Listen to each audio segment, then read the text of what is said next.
I've got a new, for example, I'm using a different camera. I dug out like a video. So, okay, I've got this, and I want to use this right here to film my portion of these podcasts. Yeah. It's the ZR10. The ZR10? It's the ZR10. It's like the first video camera we used, and we didn't really do a whole lot with it. I found like a whole box of videotapes. What were these ones called? The videotapes these used? I don't even remember. Whatever they are. It wasn't VHS-C, was it? No, that was way before this. It's a little digital. Yeah. Digital video. Little digital. Like mini DV. Mini DV, right? that's mini what DV, it is. Yeah. It's mini DV. So I found like a whole box of old mini DV tapes of like, and honestly, like I was like, oh wow, I wonder what's in here. Is there anything that's like interesting at all? And like by and large, no. There are like some little snippets of like I filmed not as much convention footage as I really wish I had. I wish I had just gone wild with filming all sorts of stuff from our comic book convention days, because there's probably a lot of really interesting stuff going on that 20 years later we would have found. Like if I had interviewed a bunch of like indie comic guys back then who were just at their, little shitty Artist Alley tables, or anybody at Ape back when we used to go. I mean, half of those guys are probably like, well, half of them are probably, just government workers, and half of them are probably like, writers for TV and film at this point. Yeah, a lot of them are doing that kind of stuff. I know John Adams does comics for the New Yorker now. I still follow him on Instagram. Yeah. Oh, that's cool. He's great. I always love his stuff. I mean, I know you watch. You're familiar with cartoonist kayfabe, right? Yeah, a little bit. Yeah. Ed Piskor and Jim Rugg. I mean, they're still at it pretty hardcore. I think like Piskor does stuff for like big ad campaigns like Nike. Yeah, but there was dudes back then. I remember seeing like Chip Zdarsky was just writing indie books back then. Yeah. It's like him and like other guys like that, all sort of in the same circle. Like I think it was like him and like Ryan Yount and like those kinds of guys. Yeah, and then of course like a bunch of those people like I know like I'm almost, it would not shock me at all if. Because so much of Marvel stuff these days is based off of comics that came out around that time and a little bit later. And so like Matt Fraction, for example, I don't know if he ever did like Ape or whatever, but obviously he had a heavy run with Image Comics, and then he started doing Marvel stuff, and the same with his wife, Kelly Sue DeConnick, I think that's her name. Yeah. And so like I think she's had like a TV show. I think a bunch of those people have had TV shows. She wrote, she sort of really revamped Captain Marvel. Was that her? Okay. Yeah. All right. She did that book Bitch Planet too, which is pretty good. Yeah, I got a couple issues of that. And then there was us, and so today's episode we got a sponsor, Jeff, for for Friendoville Podcast, and it's Lost in the Dark Press. Just our own publishing company. By the way, I owe you money. Because like I started selling these things like a little while ago. Like you autographed like 100 of them. I don't know how many are left. Yeah, I had you sit down like a couple years ago when you were in town and had you autograph a bunch of these. And so like ever since I restarted things over here at Friendoville, like I've sold a bunch of them. So I owe you like, I don't know, I owe you like a couple $100 probably. I doubt it. I do. I've sold probably. I mean, if I make her. Is it the ZR10? Do they kick in? It's the other one. It's whatever this thing is. What is happening right now? Oh my god, that's gonna happen every 10 minutes. Oh really? That's terrible. It'd be great if it just came out with a bunch of tracking lines and it said video calibration. Remember that? Calibration. When we were in film school. Yeah. When we first started making movies on VHS-C. I could bust some of those movies out too.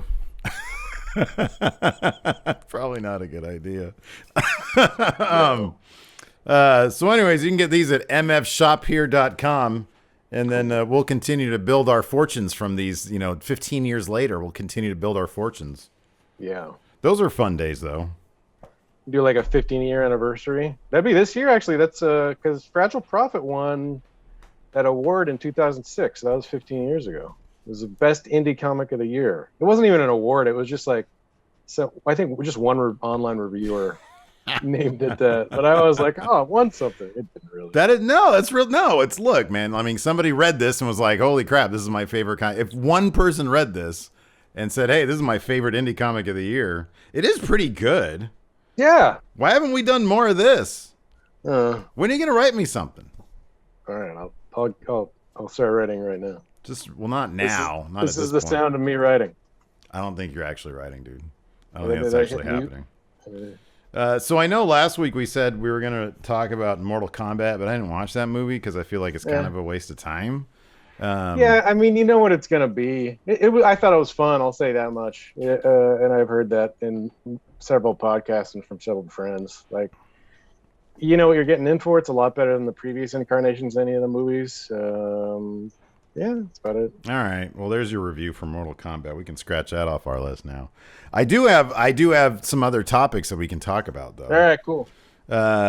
Number one, this is just a little bit of business. This podcast is now in audio form. By the time you listen to this, or you watch this rather, you should be able to hop onto your podcast app. I just did it earlier today, but I think it takes a couple days for it to populate the search engine.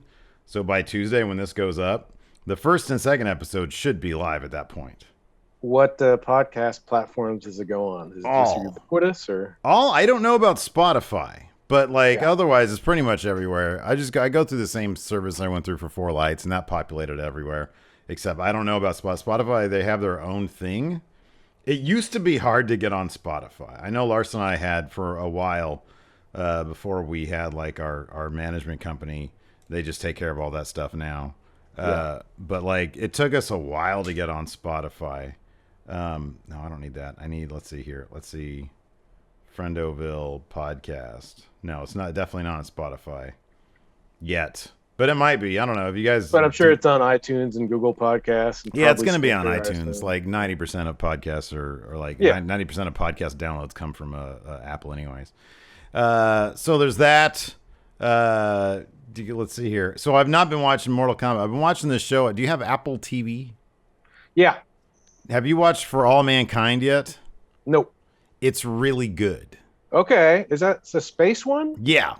Oh, okay, cool. So here's the premise. So number one, it's by Ronald D. Moore, who did Battlestar Galactica. Oh, right on. Deep Space Nine. He was the showrunner for that.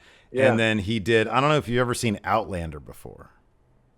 I tried to. That's the time travel-y Scottish thing, right? Yeah. I mean, I have Scottish roots, and I went into it watching it from that because you actually see a lot of Outlander stuff at Scottish Highland Games is what they call them, like Scottish cultural festivals. Mm-hmm. So I was like, oh, let me check that show out. It's not really for me. Yeah, I didn't have anything against it. I just, it wasn't working for me. Lacey loves that show. It's like her favorite. I think it's sort of like. It seems more like a romance novel. Yeah, it kind of is. Yeah, I think that show might be based on romance novels. Or something, It is. It's definitely based on novels, and I'm sure that, there's a lot of romance. It's a love story. It's just a love story that's all about time travel and shit. Sure. It's funny because I basically seen the entire show because she has watched it over so many times that really? So she rewatches it then? Yeah, yeah, she swears by it. So just rolling through the house on any given day, you'll catch the entire series if you're just around here long enough. It's pretty good. It's not necessarily my thing either, but it's actually it's pretty decent for what it is. But tell me for All Mankind, is it realistic space stuff? Is it historical? What is it? It's cool, man. So it's spec-fi, I guess. It's a what if. It starts out with everybody gathered in a bunch of people gathered in a bar, all watching all eyes glued on the TV. Uh-huh. And there is they're watching the moon landing. But the moon landing looks a little bit different. And as you're watching, you realize that the first people to step foot on the moon in this particular universe are the Soviets. Oh, interesting. And so they beat Apollo 12, which I think is the mission that took us to the moon, that put man on the moon. They beat Apollo 12 by I don't know, I think it was a couple days or weeks or something like that. I think it was a couple weeks, which in reality, I looked it up, and apparently the Soviets had quite the advantage in the early days of space travel. Obviously, they were the first ones in space. But like there was a pretty big amount of like mismanagement with their space program after we kicked things into gear in terms of when Kennedy said, "Hey, we want to get to the moon," and so like I'm assuming this is just a parallel universe where the Soviets like didn't have those issues and they just kept on going and going and going, and so the idea was, they got to the moon. I think in this, if I'm not mistaken, they got to the moon like twice before we got there once, and the second time. When the astronaut opens up their little window thing, it's a woman. And so like, man, we're so advanced. We're so progressive. We sent a woman to space. What if it was one of those Soviet space dogs? What if they landed a dog on the moon? That'd be the best. Oh my God. It's like, it doesn't have a spacesuit. It just has a helmet on. Yeah. And like the Soviet astronauts, cosmonauts, they're like throwing space bones, and it's like space bones. It's like running through, like jogging in the 0G. Yeah. Well, the thing about the Soviets though is that they had people go up and just come down. I mean, we had, I think Apollo 1, or 10, 1, I think it was 1, like blew up on the launch pad, kind of famous. Yeah. Right. Oh, yeah.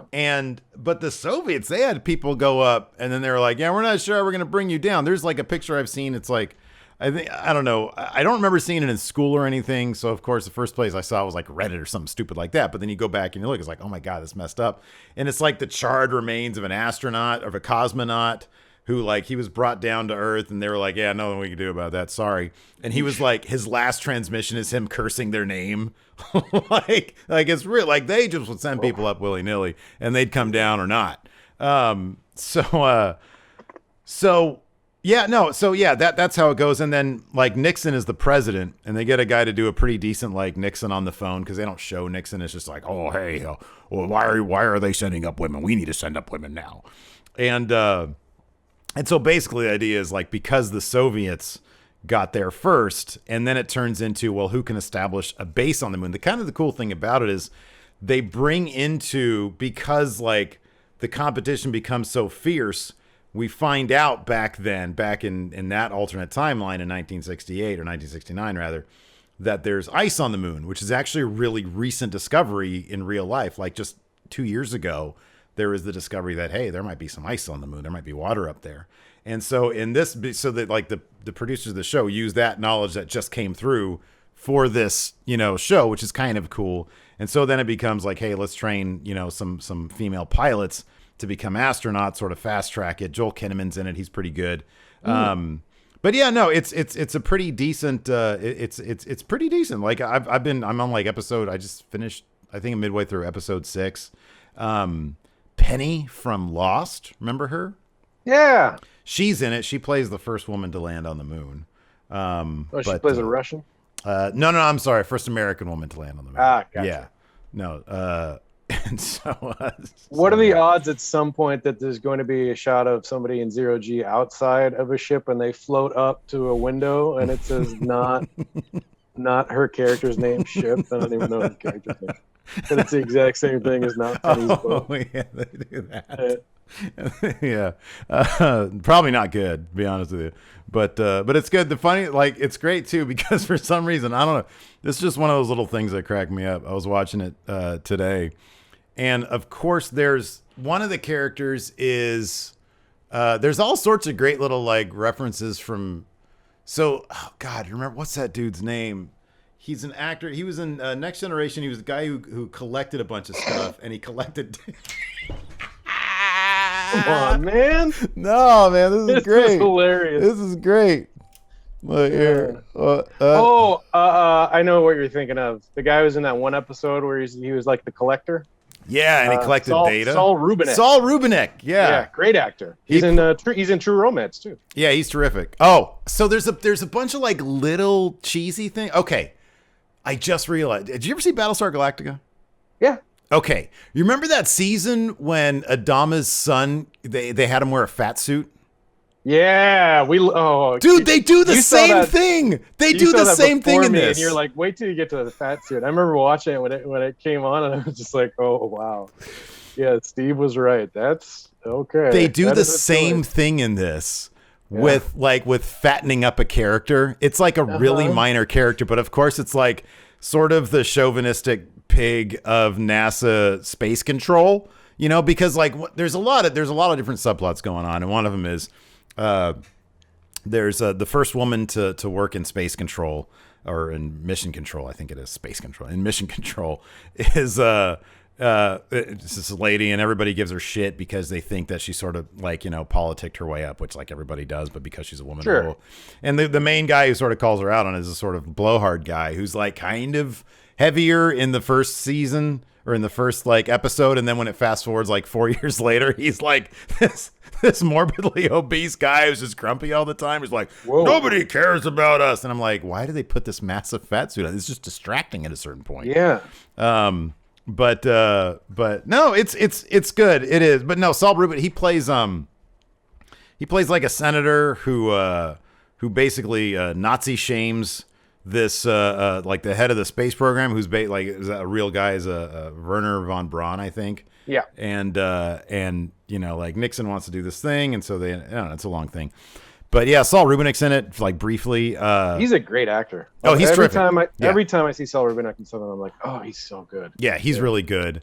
And then there's like little cheesy bits in here, like because the Soviets went to the moon first, Congress at the time convened an emergency session to figure out what NASA was doing wrong, and because of that, Senator Ted Kennedy had to cancel his trip to Chappaquiddick, which led to him. Oh, so it saves the life of Mary Jo Kopechne. Well, yeah, but it also makes him president in 1972. Yeah, well, So- honestly, that tracks. You know. Oh, Like, yeah, if he totally. didn't- Yeah, totally. If he didn't literally kill a woman, he probably would have been president. Yeah, totally. It's just, I love that they make, and it's like there's no other. It's such a wink and a nod because we're like, you know, Senator Kennedy canceled his trip to Chappaquiddick so he can reconvene. I was like, I saw. Yeah, that's fun. I like that. So that in science fiction, it's speculative fiction, is a specific genre called revisionist history, which is really fun. Yeah. Because when I was a teenager, there was a series of short story books edited by a guy named Mike Resnick, and they Mike D. Resnick, and they all were called alternate something. It was like there was like alternate tyrants, alternate presidents. They had alternate Kennedys, and all of them were like different sci-fi writers writing a revisionist history short story on like, what if like I remember the first one that I bought was Alternate Heroes,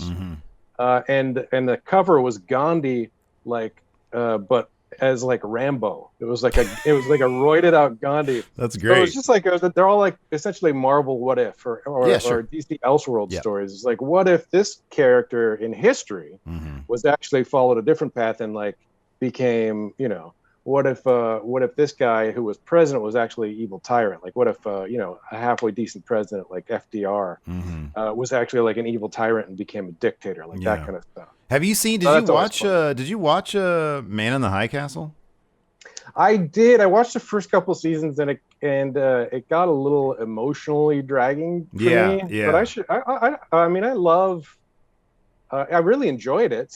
The trippy thing about that, it is, and I love Philip K. Dick. So just anything based on any of the things he's ever written is always pretty good. One of the things about that is it does drag in bits. It totally does. Like the first, I am shocked that I got through the first season, but by the time it gets to, I think it ran for 4 seasons, and by the time you get to like season 3 and they really dive into the sci-fi elements, it gets really good. It gets like, oh my God, what's going to happen next? Good.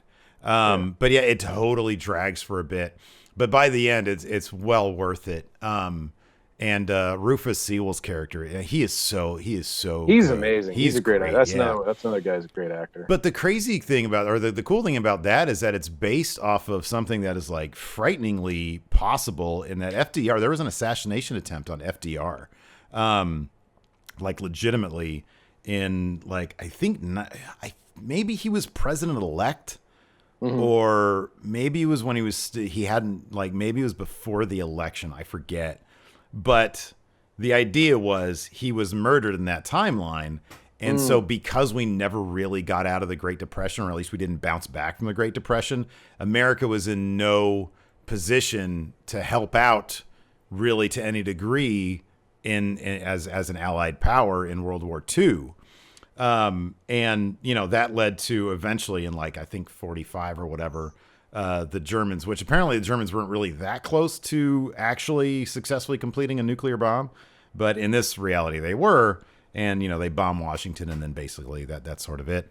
But no, I had no idea that there was an assassination attempt on FDR. Yeah, I didn't know that either. It was really fucking close too. Like the dude was like right there, and I forget what the exact. I looked it up, and I forget what the exact reason was. But yeah, no, that's another example. I was like, man, like that's one of those series that by the end you're like so deep into it, you're like, okay, yeah, this is sort of worth all the times I had to like resit through episodes because I forgot what happened because it'd been 3 months since I watched it. Because that shit happens. Yeah. So yeah. They did a fun adaptation of a Stephen King novel. I forget it's a specific date. I think it's like I think it might be just the date that Kennedy was assassinated.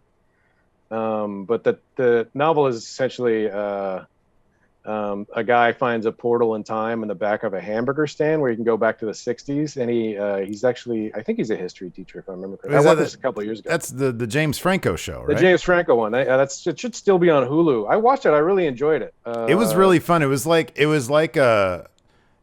Freaks and Geeks meets Quantum Leap because it's still just James Franco. You know, it's like anything he does, it's just James Franco. And so it's like, you know, when he gets back there and he's like checking people for being racist, you know, he's like, hey man, fuck you. Yeah. But it's just James Franco doing it. I was like, this is really entertaining because it's James Franco. Yeah. But like, if it wasn't him, I might be a bit more into it because I might be like a bit more into the story. But otherwise, I'm expecting Seth Rogen to show up at any moment and be like, totally. Oh my God, we got to go fight the Klan. You know, that kind of stuff. Yesterday I started to watch, I've never watched Disaster Artist, a movie that's based on the making of. I never saw that.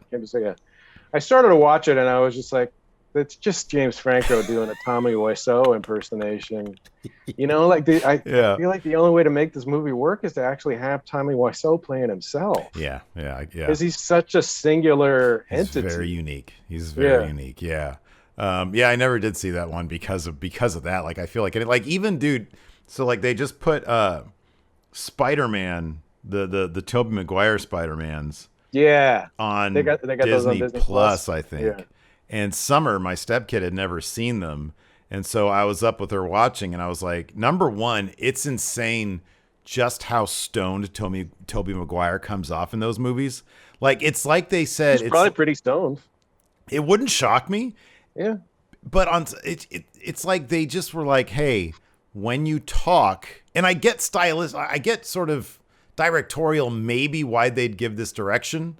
Because like before Spider-Man, he's sort of just listless anyways.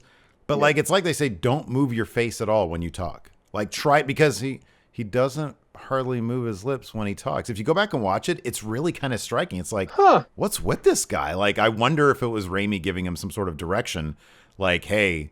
That has to be a conscious choice, right? You would think so, yeah. Because I mean, later on, like when you see him later on, like after he's become Spider-Man, like he does sort of come alive as a character a bit more. Does he come alive more in the suit? Probably. I mean, he's definitely a lot more. So maybe that was the choice. Is just like because Peter Parker, just at a base level, is so successful as a character because he's like the happy face of comic book characters. Mm-hmm, he's just so nondescript. Mm-hmm. So to have Peter Parker be utterly nondescript and kind of forgettable and not emotional. But to have him be more action oriented and be more alive in the suit is like that's what you want to see because it's a Spider-Man movie. It's not a Peter Parker movie. Right. So that to some extent that has to be the direction. Maybe. It was so evident that it would have to be. I mean, otherwise, like I can imagine Sam Raimi on set just being like, hey, dude, can we get something from you? Because it's like you're not doing anything right now. Yeah. And then, of course, his best friend in the movies played by James Franco. Yeah, it was just James Franco. It's just James Franco, and he can't get away from the fact that his dad is played by Willem Dafoe, who is just Willem Dafoe. Yeah, it's just like the creepiest guy. Hey, Peter, what are you doing? He's so creepy in that movie. He really I'm glad they're is. bringing back Alfred Molina as Doc Ock in the next one. I think aren't they? They're doing a whole multiverse thing because, like, I Yeah, think that's Andrew what they're Garfield's doing. coming back, and I believe that's going to spin out of the next Doctor Strange, which is actually the Multiverse of Madness. yeah. So I think that's really where that's going to stem. That's right. I love that. They're so getting the jump. I'm into on, it, man. They're getting the jump on fucking Michael Keaton. Like it's funny that like popular culture has now evolved to the point where like multiverse, like comic book multiverses are just going to be like, oh yeah, everybody understands what it is. Whereas like in the 90s, that was like something that we had as, fans of the comic books. Well, that's going back to that's going back. I mean, Crisis on Infinite Earths is late 80s, right? 86, yeah. Yeah. 85, 86, something like that. So that's really where you start seeing multiple, you see it to some extent going back into the birth of What If, which is just like, if you think that those comic books are a representation of a different reality, and Elseworlds 2, which is probably, I think, late 80s. I think the first Elseworlds book was Batman by Gaslamp. Could be. Mike Mignola one, which I believe was late 80s. That sounds right. Yeah.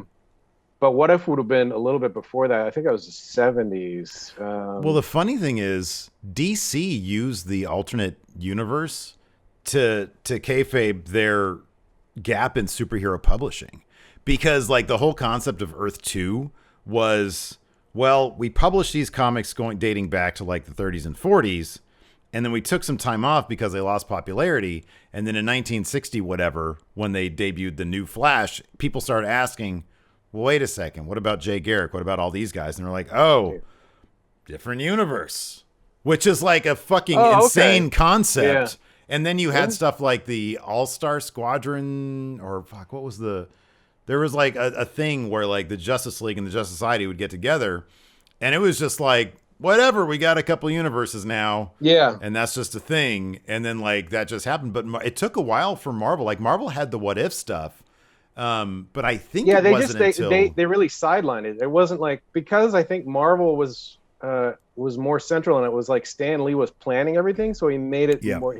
He had continuity a little bit more center stage, right? Like he concentrated on a little bit more because he was the guy who was sort of overseeing everything, and they were just inherently a little bit more sloppy about it in DC, and would just do stuff where it was just like, oh, Superboy. Like Superboy is the same. What is Superboy anyway? It's like, were those stories of young Clark Kent as Superboy, or it's just like, no, I think it was they just made up different super characters. They were just like, make super characters appear, which kind of undermined the Superman origin. Like, they were all over the map. I mean, you got to think, dude, like it was Superman debuted on like 39, 38, something like that, and then like, so it was like literally 20 years.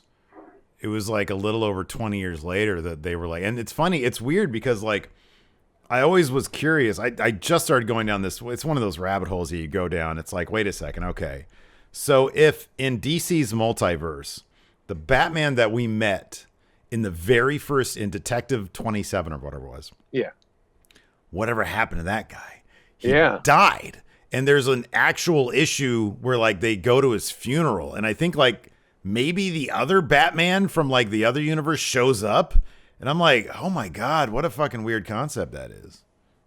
Yeah. So yeah, definitely as like as somebody like us who's been reading comics since they were like 9 or 10 years old, is so very well acquainted with and intimately familiar with the idea of multiple continuity and multiple universes and stuff. But yeah, that working its way into pop culture, I'm not sure if I really ever saw that happening. That's really interesting. I guess it's funny because I just always go back to that chalkboard scene in Back to the Future 2 when Doc Brown is like explaining, and it's the easiest thing. It's just a branch. It's like, this is us now, and then this is Bad Biff, and then this is where we got to get back to being. Yeah, but even in that explanation that he goes through, it's implied, but he doesn't explicitly say these are separate timelines. Yeah, Yeah. Which is funny because that's what I mean. Rick and Morty is obviously at least initially, very inspired by the relationship of Doc and Have Marty. you ever seen the original Rick and Morty show? Yeah, it's so clear. It's such a clear, almost parody. Isn't it called? I think it's called Doc and Marty. I think, or totally. something like that. It's really messed up. I don't know how much you watch Rick and Morty. I love it. But I watched like the first 2 seasons. It's brilliant. Familiar. Yeah. Oh yeah, it's phenomenal.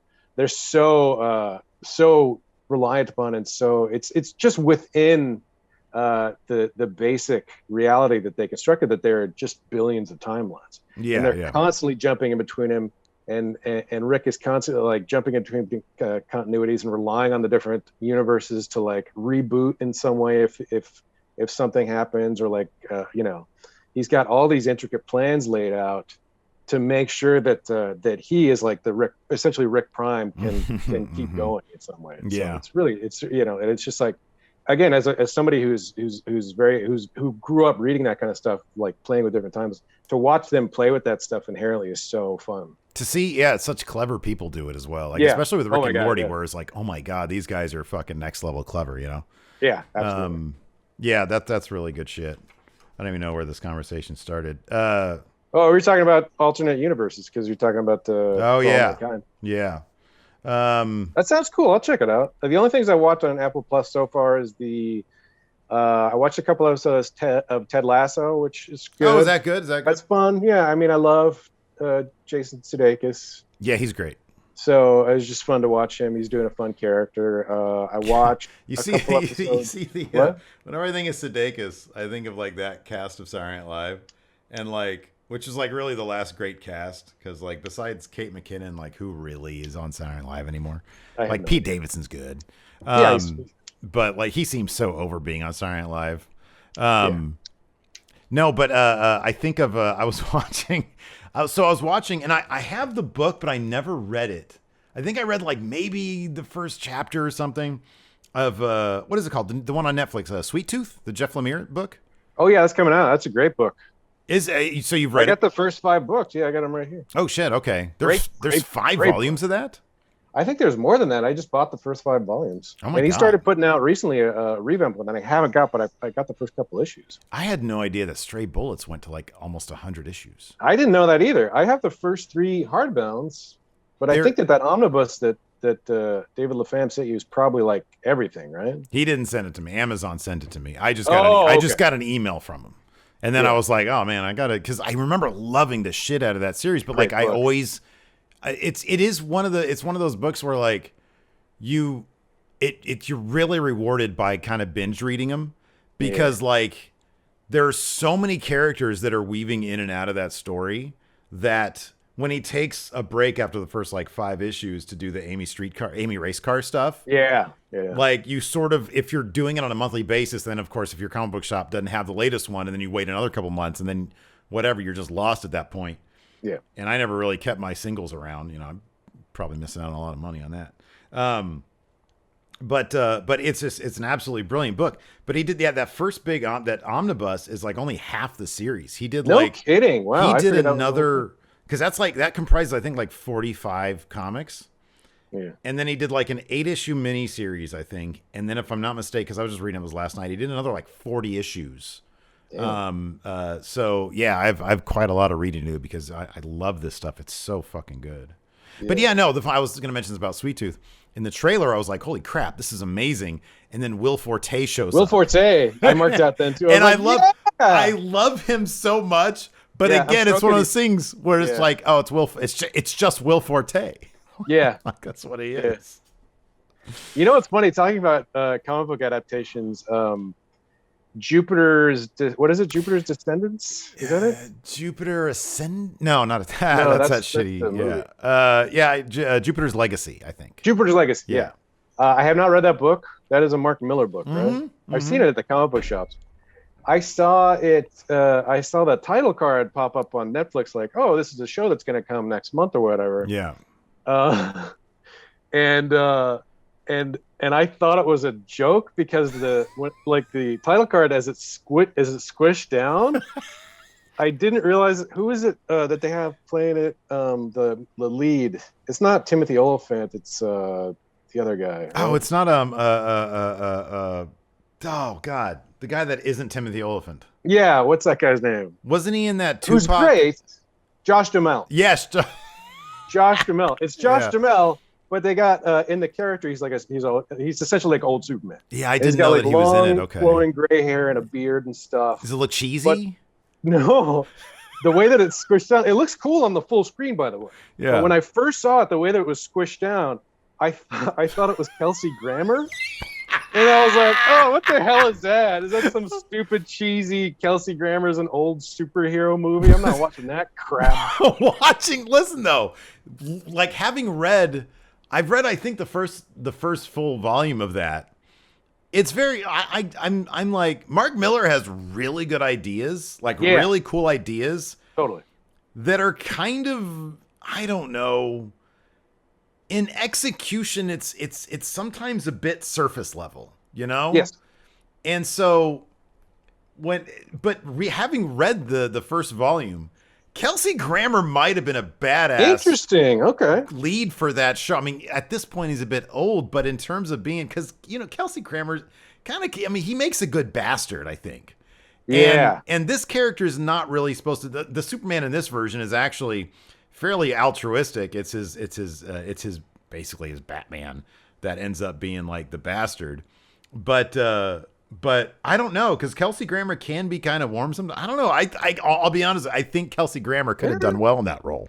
But I take your point. Knowing what it is now, though, it was just my first take where I thought it was some cheesy like superheroes are getting older. Like that was like a sitcom. It's like a like a 3-camera sitcom. A cheesy like sitcom schlocky movie about like superheroes in an old superhero home, you know? Is there like getting around on a walker, and I was like, this isn't an adamantium walker, and it collapses because it's just still too strong or something stupid like that. I thought that's dude. I'll be honest with you. I'm looking at the thumbnail for Jupiter's Legacy. That it looks like Kelsey Grammer, doesn't it? I'm not wrong. You're not wrong, but it also looks real. I mean, it looks. Maybe it'll probably be good. I don't know. Oh, wait a second. What the fuck? What? Oh, this is it. They were showing clips from The Boys, and I was like, is it a shared universe? But awesome. No, it's not. That's just a Screen Rant, everything you need to know. Why does Screen Rant keep on making their way into our podcast? Did you watch, so this is totally related, Invincible on Prime? Everybody's asking me about that. Highly recommend it. I haven't watched all of them yet. I think I watched the first 2 or 3 episodes, but it's fantastic. I hear the finale is great. I just had Dom and I went out for a couple beers on Friday night. He was telling me it was awesome for the first time in like since the pandemic. Well, no, we've been in a couple times. Who is that? I'm trying to see who he looks familiar, like the. But the alt Superman in Invincible is the voice of J.K. Simmons. It's just so good. Yeah, no, he's great in everything. Did you ever watch that show he was in called Counterpart? It was on like Stars or something weird, some channel that nobody ever watches.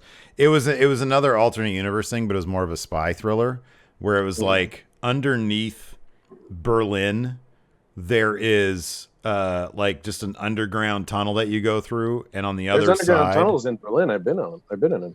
Well, one of these underground tunnels takes you to an alternate version of Earth. Oh, interesting. And like nothing's different about it, except at one point, one of the sides introduced a virus to the other side, and then everything split because then that other side had to deal with like their own coronavirus, basically.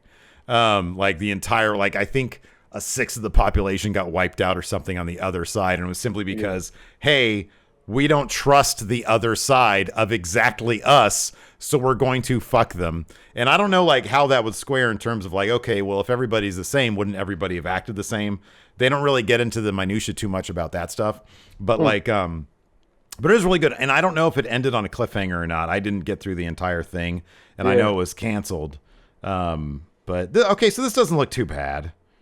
This looks like, I don't know, it's on par production-wise. Jupiter's Legacy? Yeah. Oh, no, it looks great. Yeah. Like, if you watch the trailer and stuff, it looks fantastic. I'm just saying, my first take when I just saw the thumbnail of that show, I was Squish like, down. What the hell is this You're crap? like, yeah, it's like some YouTube fanfic stuff. Yeah. Yeah. Well, that's cool. Everybody wants, that's what we should do. We need to do dark superheroes because that's what everybody's buying right now. We're going to get some of that money. I mean, all that stuff is because all that stuff is based on comic books that were coming out since like 5 or 6 years ago, right? Yeah, but dude, if we do one now and then we just mark the date, 2006.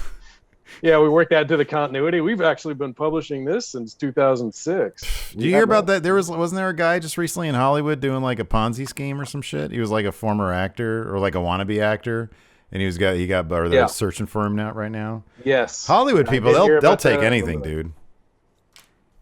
Well, like, what's that one? What's that guy who's he sold a bunch of stuff?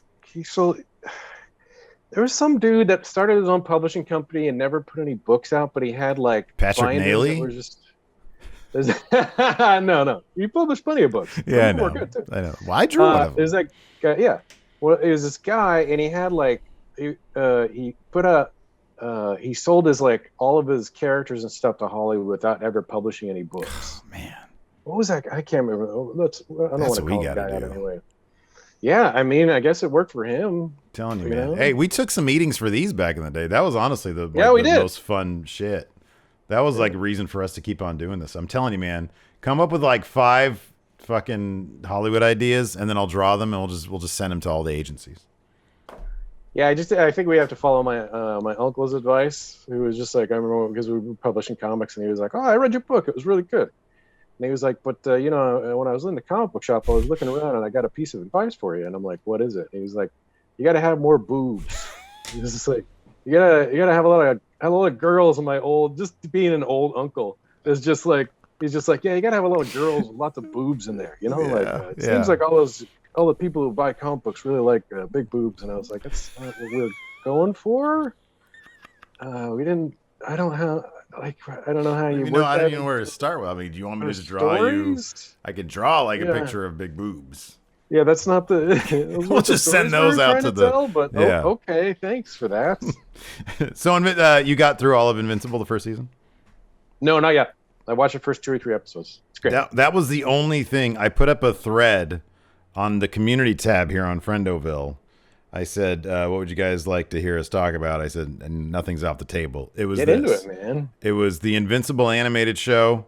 Yeah. So maybe, next week, a lot of people are talking about that. Next week we'll talk about it. I'll catch up. I'll watch all that shit. And then we'll talk about it next week. Yeah, finish it up. I'll tell you this. I said the same thing with Dom. I was watching the first episode and got incredibly bored with it to the point where I just started doing other shit. I was paying attention, and I was enjoying it, but I was like, this is such A to B superhero stuff. I'm like, I'm not really interested in this. But there's a twist at the end of the first episode where you're just like, oh shit, okay, this is what they're doing. I am so on board. I'm pretty sure I've I have kind of spoiled. I had no idea it was coming, and I thought it was great. I sort of had like Invincible. It was one of those things where I'd always wanted to check out the comic, and I never did. But I always kind of like, just from paying attention a little bit, sort of understood what you're talking about was. I think. And so, but I mean, to me, it was from what I understood, the journey itself was pretty damn good, and so it was worth it, even if you know that shit. Yeah. So I have wanted to check it out. So yeah, that's a good hook for next week. And then, well, there's also just different incredible voice actors, like the aforementioned J.K. Simmons is doing the sort of aged Superman character. Stephen Yeun is doing his son is doing such a great job in that. Gillian Jacobs is in it. She's fantastic. Clancy Brown plays essentially like a Hellboy character. Oh, that's interesting. Essentially like a Hellboy detective, like a Hellboy gumshoe almost. Oh, that's cool. Such a cool character. Yeah. And just like I could listen to that guy read a shopping list, I appreciate Robert Kirkman finding so much success. He seemed like a cool guy. Yeah, he always seemed like a nice guy when we would see him around at cons. Were you there? I remember there was one time I was on my way to doing something, and it was great. I walked by and he was at the image table, and he was talking to 2 fans, and he was like, and I remember I was walking by and I just got this little bit of conversation. It's like, okay, guys, I feel where you're coming from, and I want to get into this more with you guys, but I have to get to this panel right now. So meet me back here, and we'll talk about it more. And I was like, God damn, that's cool. Like, yeah, he was like really engrossed. He always in seemed this really conversation. accessible and super enthusiastic and like happy to just be interacting and like doing his job. Like he really like, So I've always been like, I wasn't a big fan of The Walking Dead as a comic. I liked the show for the first couple seasons and then totally fell off with it. But yeah, I think he's done right in the comic industry. I think he's totally deserved of all of his success. Walking Dead is one of my personal favorite comics that I never. Okay, so technically I finished it in that I got to a certain point, I stopped reading it, and then I read the very last issue because apparently he dropped this bombshell like out of nowhere. Like the last issue just dropped. And it was like, oh, hey. And he had actually mocked up fake covers and solicitations for further issues. Oh, wow. Because he didn't want like comic retailers to spoil that this was the final issue. He did not advertise that it was the final issue of the comic. Yeah. Which I was like, God damn, that is ballsy. Like, that is crazy that anybody would do that. And so I was like, I just got to check this out, because what I read was, it was sort of like, it was like a flash forward into the like far future.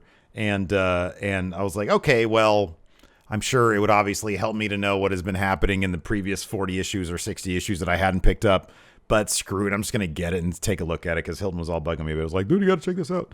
And so I've always meant to go back and catch up on it. But the first couple of years of The Walking Dead, like, that dude knew how to write a cliffhanger, because every single episode, every single issue had a killer crossover cliffhanger. Talk about you and not keeping a hold of your floppies, by the way, because I literally have more of your Walking Dead floppies that I know you purchased, because I never actually bought it. Yeah. But I have like maybe 10 or 15 issues that I know came from your collection, because you just abandoned a bunch of long boxes at the house we used to rent at the Tulsa house. I actually looked at a copy when I was at A1 2 weeks ago. The new Overstreet price guide was out.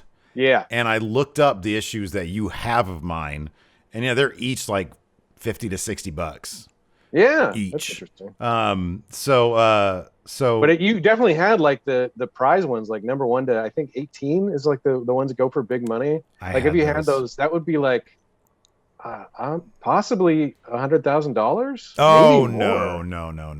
Isn't the first one's worth like $10,000? Nah, I think the first one was. Last I checked, it was closer to like. I mean, depending, maybe like a 9.8 on the grading scale. Yeah, you gotta get it graded. But chance, I mean, it might have been worth around $1,500. Oh, okay. So I mean, I might, and then they fall off pretty steeply after that. Yeah, I mean, it might have been a couple grand. It might have been like up to $5,000. Maybe. Let's see here. Okay, let's see here. I'm on comicsgocollect.com. So, okay, a 9.8 is actually only about $3,300. Oh, okay. So I mean, if mine was, it might have gone for $1,000, depending on the condition. But I totally bought that first issue. Wait, how much is a Wolverine #1, the Frank Miller miniseries? Because I have that. I keep on meaning to look that up. Frank Miller #1. Value. Let's find a value. Go collect. Here we go. Yeah. So wow, shockingly, not that much. Yeah. It's an almost perfect copy is about $500, and then it falls off a cliff pretty hardcore. It's like $100 for like a decent copy. Yeah, there's no way that mine's like above an 8. You know what's shocking is Darkhawk #1 goes for about the same. No kidding. Isn't that crazy? That's weird. Let's see here. What? Because I did like a video about this shit. Oh, really?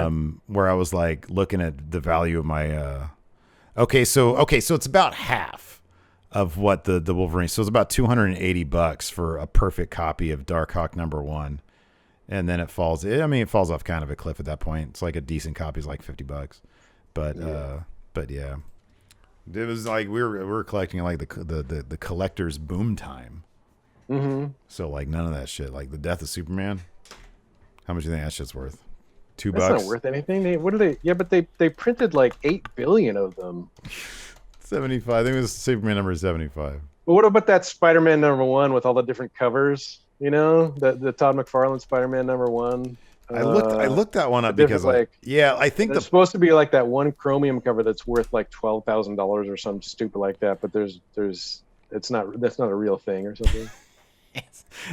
So yeah, perfect version of the silver edition is $95.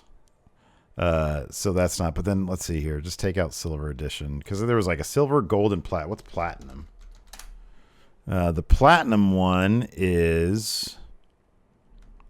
Oh shit. Okay. So the platinum version of that, which I think was like a super like rare retailer exclusive, was like $2,250. Yeah. So that's like a pretty good. That's pretty decent right there. But like a normal one's like probably $2. You can get that anywhere. So much for buying a fucking house in my comic books, huh? That's never gonna happen.